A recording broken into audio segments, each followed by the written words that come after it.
राम राम साथियों, आप सभी का हार्दिक स्वागत है हमारे YouTube चैनल सनातन दीपक में। दोस्तों, क्या आपको लगता है कि किस्मत हाथ की लकीरों में होती है? जी नहीं, किस्मत माथे के पसीने में होती है।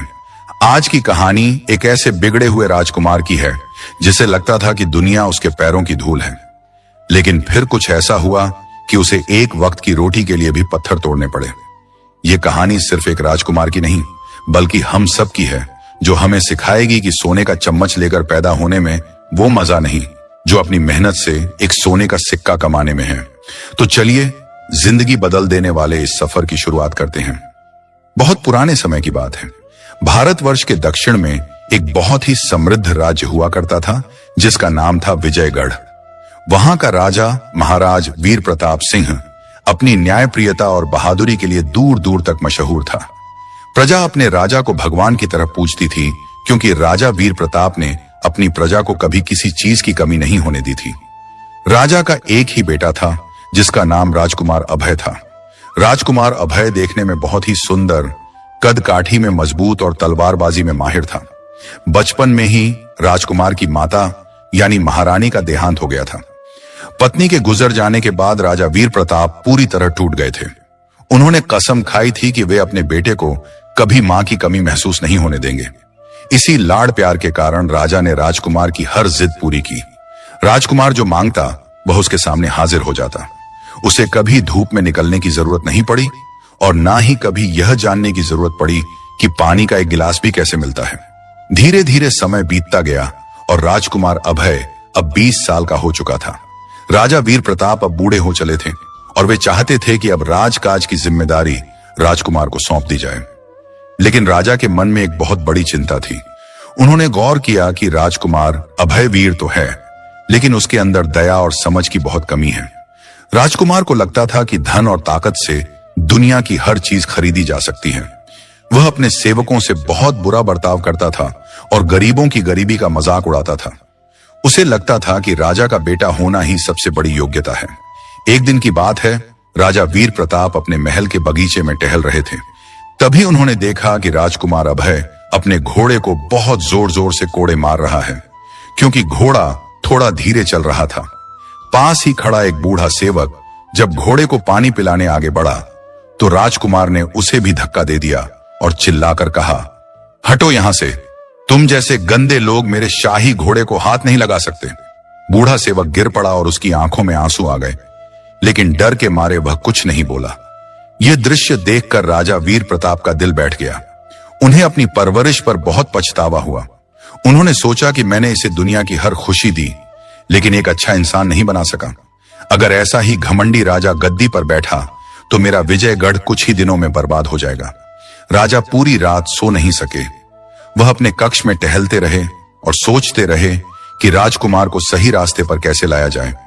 उसे बातों से समझाने का वक्त अब निकल चुका था। उसे अब एक कठोर सबक की जरूरत थी। अगली सुबह राजा ने दरबार सजाया। सभी मंत्री, सेनापति और दरबारी अपनी अपनी जगह पर विराजमान थे। राजकुमार अभय भी बड़े शान से कीमती रेशमी वस्त्र पहनकर और हीरों का हार गले में डालकर दरबार में आया और अपने पिता के बगल में रखे छोटे सिंहासन पर बैठ गया। उसे लगा कि आज पिताजी शायद मेरे राज्याभिषेक की घोषणा करेंगे। पूरे दरबार में सन्नाटा छाया हुआ था। राजा वीर प्रताप की आंखों में आज एक अलग ही गंभीरता थी। राजा अपने सिंहासन से खड़े हुए। उन्होंने भारी आवाज में कहा, मेरे प्रिय दरबारियों और प्रजाजनों, आप सब जानते हैं कि मैं अब बूढ़ा हो चुका हूं और विजयगढ़ को एक नए राजा की जरूरत है।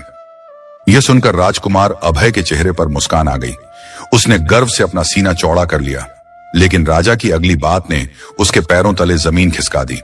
राजा ने राजकुमार की ओर उंगली उठाकर कहा, लेकिन मैं बड़े ही दुख के साथ यह घोषणा करता हूं कि मेरा बेटा राजकुमार अभय अभी राजा बनने के लायक नहीं है। दरबार में खलबली मच गई। राजकुमार अभय हक्का बक्का रह गया। वह गुस्से में खड़ा हुआ और बोला, पिताजी, यह आप क्या कह रहे हैं? मैं तलवारबाजी में सबसे तेज हूं। मैंने हर युद्ध कला सीखी है। मैं ही इस राज्य का इकलौता वारिस हूं। मेरे अलावा और कौन राजा बन सकता है? राजा वीर प्रताप ने शांत स्वर में लेकिन कड़ाई से कहा, बेटा, राजा बनने के लिए सिर्फ तलवार चलाना काफी नहीं होता। राजा वह होता है जो प्रजा के दुख दर्द को अपना समझे, जिसे पसीने की कीमत पता हो, और तुमने आज तक अपनी मेहनत से एक रोटी का टुकड़ा भी नहीं कमाया है। तुम जिस रेशमी लिबास को पहनकर इतरा रहे हो, वह प्रजा के खून पसीने की कमाई है। राजकुमार का चेहरा गुस्से से लाल हो गया। उसे लगा कि भरी सभा में उसका अपमान हो रहा है। उसने कहा, तो आप क्या चाहते हैं, मैं क्या करूं? राजा ने अपनी कमर से बंधी तलवार खोलकर नीचे रख दी और कहा, तुम्हें खुद को साबित करना होगा। मैं तुम्हें एक चुनौती देता हूं। तुम्हें आज ही इसी वक्त ये राजमहल छोड़कर जाना होगा। तुम्हारे पास ना कोई सेवक होगा, ना घोड़ा, ना ही शाही कपड़े और ना ही एक भी सिक्का। तुम्हें एक साधारण नागरिक की तरह बाहर की दुनिया में रहना होगा। राजकुमार को अपने कानों पर विश्वास नहीं हो रहा था। राजा ने आगे कहा, तुम्हारी परीक्षा यह है कि तुम्हें अपनी मेहनत और ईमानदारी से एक सोने का सिक्का कमाना होगा। जिस दिन तुम अपनी कमाई का वह एक सोने का सिक्का लाकर मेरी हथेली पर रख दोगे और मुझे यकीन हो जाएगा कि वह तुम्हारी सच्ची मेहनत का है, उसी दिन मैं तुम्हें अपना राज्य सौंप दूंगा। लेकिन अगर तुमने छल कपट किया या किसी से मदद ली तो तुम्हें इस राज्य से हमेशा के लिए निकाल दिया जाएगा। राजकुमार अभय को लगा कि यह तो बहुत आसान काम है। उसने सोचा कि मैं इतना ताकतवर हूं, कोई भी मुझे काम दे देगा या मैं किसी से भी मांग लूंगा। उसने अहंकार में भरकर कहा, बस इतनी सी बात, एक सोने का सिक्का तो मैं कल ही लाकर आपके पैरों में रख दूंगा। राजा ने सिर हिलाया और कहा, याद रखना अभय, यह सफर आसान नहीं होगा। महल के बाहर की दुनिया बहुत कठोर है। उसी वक्त राजकुमार के शाही वस्त्र उतरवा लिए गए और उसे फटे पुराने साधारण सूती कपड़े पहनाए गए। उसके हाथों से अंगूठियां और गले से हार उतार लिया गया।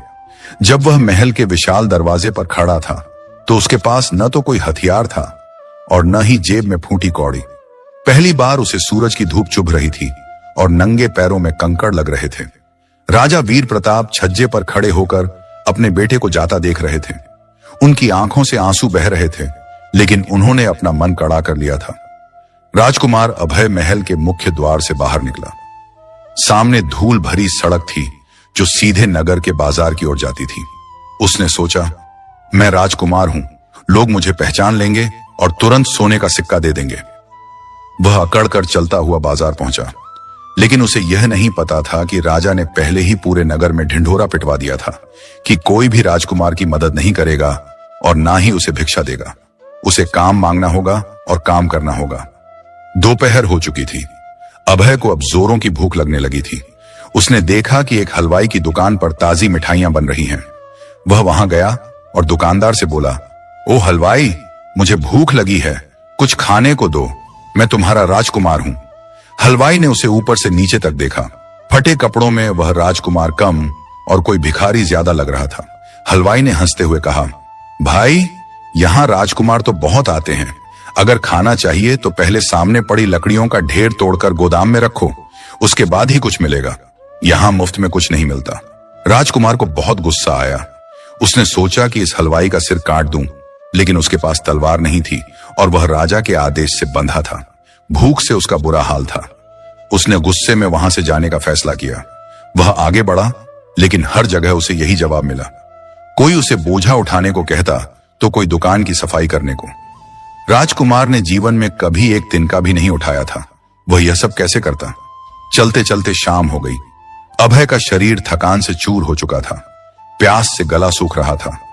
वह एक कुएं के पास गया और पानी खींचने की कोशिश की, लेकिन रस्सी उसके कोमल हाथों से फिसल गई और उसके हाथ छिल गए। वह वहीं जमीन पर बैठ गया। उसे अपनी मां की याद आने लगी और पिता पर बहुत गुस्सा आया। उसने सोचा, कैसे पिता हैं, अपने ही बेटे को भिखारी बना दिया। तभी उसे एक सेठ की दुकान के बाहर कुछ मजदूर काम करते दिखाई दिए। वे भारी बोरियां उठा उठाकर गोदाम में रख रहे थे। सेठ हर मजदूर को काम खत्म होने पर कुछ तांबे के सिक्के दे रहा था। अभय को लगा कि शायद यही एक तरीका है। उसने अपनी अकड़ को थोड़ा कम किया और सेठ के पास जाकर बोला, सेठ जी, क्या मुझे कोई काम मिल सकता है? मुझे पैसों की सख्त जरूरत है। सेठ ने देखा कि लड़का देखने में तो मजबूत लगता है, लेकिन उसके हाथ बहुत कोमल हैं।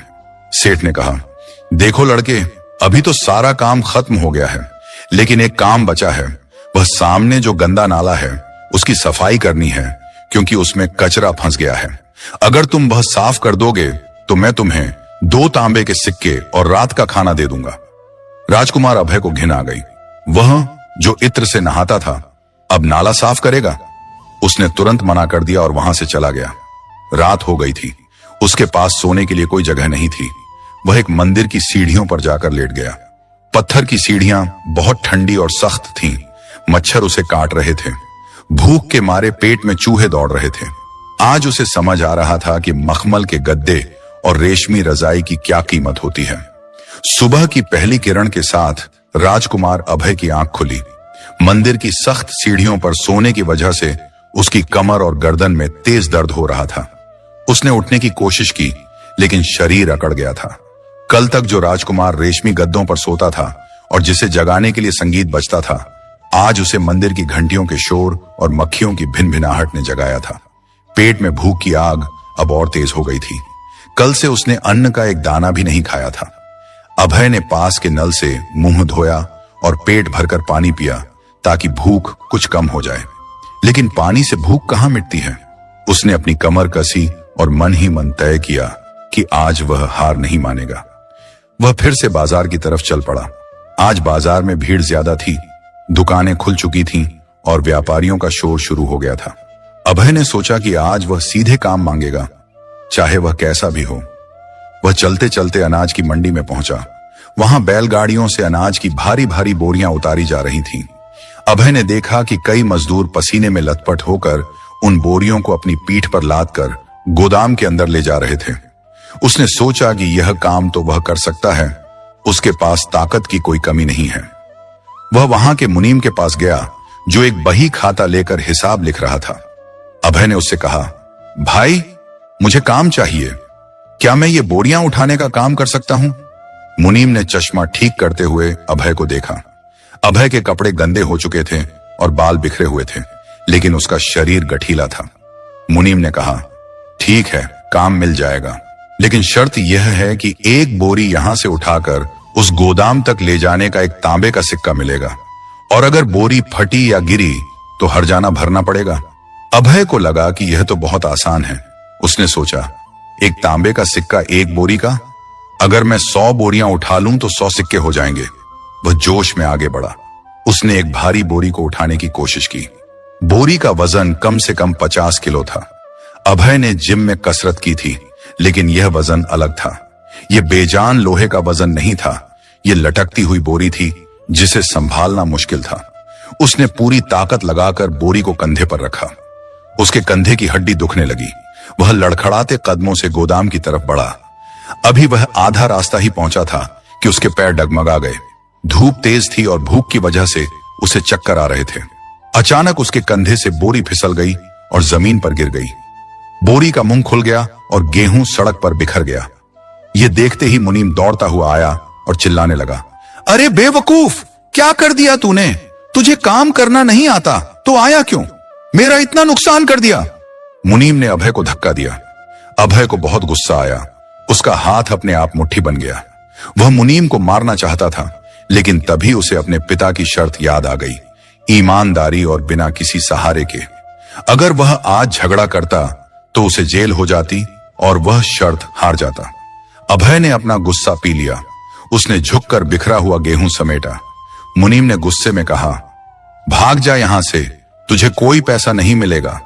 उल्टा तुझे इस नुकसान की भरपाई करनी चाहिए थी, लेकिन तेरी हालत देखकर छोड़ रहा हूं। अभय वहां से सिर झुकाकर चल दिया। उसका आत्मविश्वास पूरी तरह टूट चुका था। दोपहर हो गई थी। धूप अब आग बरसा रही थी। अभय के नंगे पैरों में छाले पड़ गए थे। चलते चलते उसकी नजर एक लोहार की दुकान पर पड़ी। वहां भट्टी जल रही थी और एक लोहार लोहे को पीट रहा था। उसे एक मददगार की जरूरत थी जो भारी हथौड़ा चला सके। अभय वहां गया और बोला, काका मुझे काम दे दो, मुझे बहुत भूख लगी है। लोहार ने देखा कि लड़का हट्टा कट्टा है। उसने कहा, देख छोकरे, ये बच्चों का खेल नहीं है। आग के पास खड़ा रहना पड़ेगा और इस भारी घन को लगातार चलाना होगा। अगर तू शाम तक मेरे साथ काम करेगा तो मैं तुझे 5 तांबे के सिक्के और 2 रोटियां दूंगा। 5 तांबे के सिक्के और रोटियां। ये सुनकर अभय की आंखों में चमक आ गई। उसने तुरंत हामी भर दी। लोहार ने उसे भारी हथौड़ा थमाया। काम शुरू हुआ। लोहार गर्म लाल